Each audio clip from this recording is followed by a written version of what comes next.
जहां एक तरफ ताइवान पर एक्शन लेने शुरू कर दिए चीन ने, और ये एक्शन कुछ वैसे ही है जिस तरीके के एक्शन भारत ने लेने शुरू किए थे। शुरुआत इन्हीं एक्शन से चीन ने किया है। तो वहीं दूसरी तरफ अचानक से अमेरिकी युद्धपोत क्यों पहुंच गया है विशाखापत्तनम। इन खबरों के बीच कि जब श्रीलंका में पहुंच रहा है चीन का सर्विलांस युद्धपोत, जानेंगे क्या है मामला। इसके अलावा बहुत कुछ है, ये जानते हैं इन खबरों को विस्तार से। जो ताइवान को 6 तरफ से इस वक्त घेरा है चीन ने और यहाँ लाइव फायर ड्रिल की जा रही है, उसे लेकर CIA चीफ ने एक बड़ा दावा किया है। अमेरिका के खुफिया एजेंसी के चीफ का कहना है कि आगे क्या होने वाला है उन्हें बहुत अच्छे से पता है। वैसे तो आपको बता दें, चीन ने यहाँ पर अपनी नेवी को भी उतार दिया है और नेवी के साथ साथ फाइटर जेट भी अलर्ट मुद्रा में आ चुके हैं। इसके अलावे सबमरीन्स भी समंदर के नीचे अपना काम कर रहे हैं। मतलब चीन चाहे तो कुछ घंटे में ही युद्ध को पूरी तरीके से छेड़ सकता है। शुरुआत हो गई है साइबर वॉर से,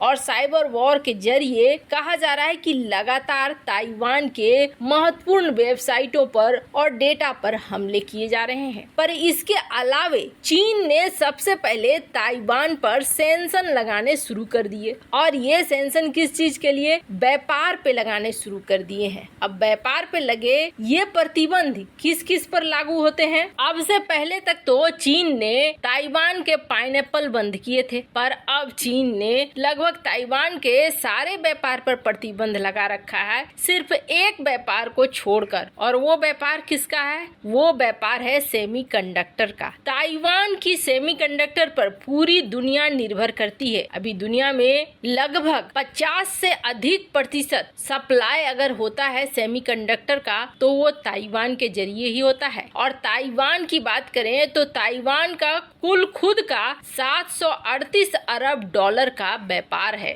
सिर्फ और सिर्फ सेमीकंडक्टर का। अमेरिका भी इस पर निर्भर करता है और दुनिया के महत्वपूर्ण देश भी निर्भर करते हैं। और ये जो इंडस्ट्री इसने बना रखी है ताइवान ने, इस इंडस्ट्री को तोड़ना नहीं चाहता है चीन। यही वजह है कि सेमीकंडक्टर के क्षेत्र में उसने बैन नहीं लगाया है। जैसे व्यापार को चल रहा है वैसे चलने देना चाहता है। हांगकांग पर कब्जा किया, आपने देखा होगा हांगकांग पहले व्यापार के मामले में बहुत आगे था। इसके पीछे वजह है हांगकांग को एक बहुत बड़ी छूट मिलती थी और इसी छूट का फायदा चीन भी उठाता था। पर चीन का डायरेक्ट कंट्रोल हांगकांग पे नहीं था, जिसकी वजह से चीन बहुत सारे नियमों को तोड़ मरोड़ नहीं सकता था। और इसी वजह से चीन ने सीधे सीधे हांगकांग पे कब्जा कर लिया। हांगकांग तिब्बत के बाद अब ताइवान निशाने पर है चीन के। प्रतिबंधों से शुरुआत कर दी है, साइबर अटैक से शुरुआत कर दी है। अब चीन आगे क्या कदम उठाता है ये देखने वाली बात होगी। पर चीन के लिए मुसीबत अभी खत्म नहीं हुई है। मुसीबत इसलिए खत्म नहीं हुई है क्योंकि चीन जाने के लिए अब पेलोसी के बाद यूके के MP भी तैयार हो गए हैं, यानी ब्रिटेन के सांसद भी पहुंचेंगे ताइवान। ये एक ग्रुप बनाकर पहुंचने वाले हैं। अब जैसे ही ये खबर मिली चीन के एम्बेसडर को, चीन के एम्बेसडर ने तुरंत वहां पर बोलना शुरू कर दिया कि आप ये गलत कर रहे हैं, आप वन चाइना पॉलिसी का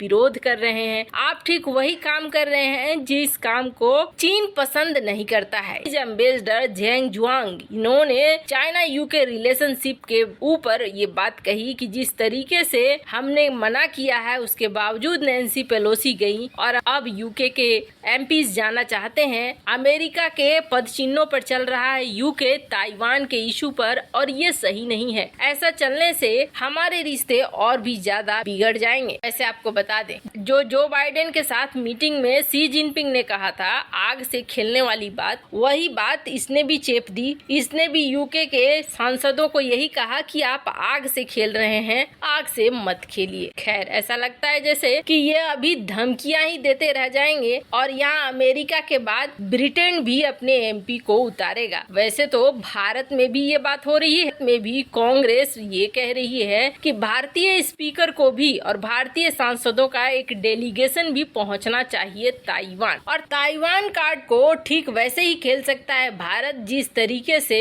अमेरिका ने खेला या यूके खेल रहा है, जहां एक तरफ यहाँ पर बवाल मचा हुआ है तो वहीं दूसरी तरफ श्रीलंका में जहां चीनी युद्धपोत, जिसे कहा जा रहा है कि ये एक पूरा सर्विलांस युद्धपोत है और इसके जरिए रेकी कर सकता है चीन, अभी तक इसके आने का प्लान कैंसिल नहीं हुआ है। कथित तौर पर ये 11 अगस्त से 17 अगस्त तक श्रीलंका के हम्बनटोटा पोर्ट पर खड़ा रहेगा। पर इन सब के बीच में जो 7th फ्लीट आप देखते हैं, जापान के पास अमेरिका का ये 7th फ्लीट खड़ा रहता है। इस 7th फ्लीट में ये कहा जाता है कि जिस तरीके के एयरक्राफ्ट, ड्रोन, मिसाइलें, हथियार हैं, ये एक मिडिल लेवल का युद्ध को जीतने के लिए काफी है। मतलब अगर युद्ध की शुरुआत इससे होती है तो वो युद्ध उसी समय बहुत भयानक रूप से भारी पड़ेगा सामने वाले देश पर। इस फ्लीट में एयरक्राफ्ट कैरियर से लेकर छोटे बड़े कई युद्धपोत हैं। साथ ही साथ इस फ्लीट के साथ साथ सबमरीन्स भी तैनात रहते हैं। और ये 7th फ्लीट इस वक्त जापान में बिल्कुल तैनात सा रहता है। जापान में तैनात होने का मतलब है कि चीन के ऊपर इसकी नजर पहले से बनी रहती है। किसी भी तरह की कोई कार्रवाई होने पर सबसे पहला अटैक यहीं से आपको 7th फ्लीट से ही देखने को मिलेगा। पर इसका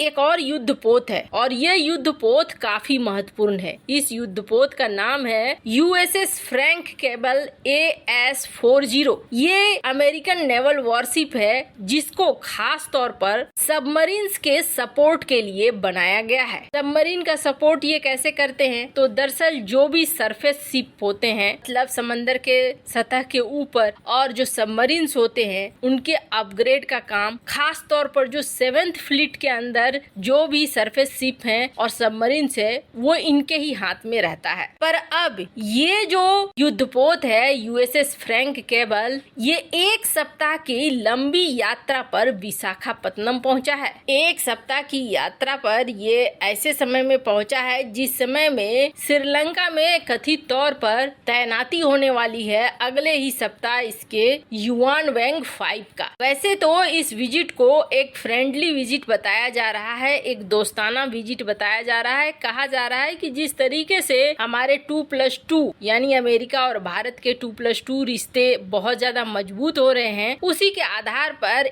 एक दूसरे के नेवल बेस का इस्तेमाल करना या पोर्ट का इस्तेमाल करना एक दोस्ताना रवैये का परिचय है। पर इस वक्त USS फ्रैंक केबल का यहाँ आना चीन को बिल्कुल भी पसंद नहीं होगा। वैसे इन सब मामले में आपकी क्या राय है? कमेंट कर जरूर बताएं। जल्द मिलते हैं अगले वीडियो में नई खबर के साथ।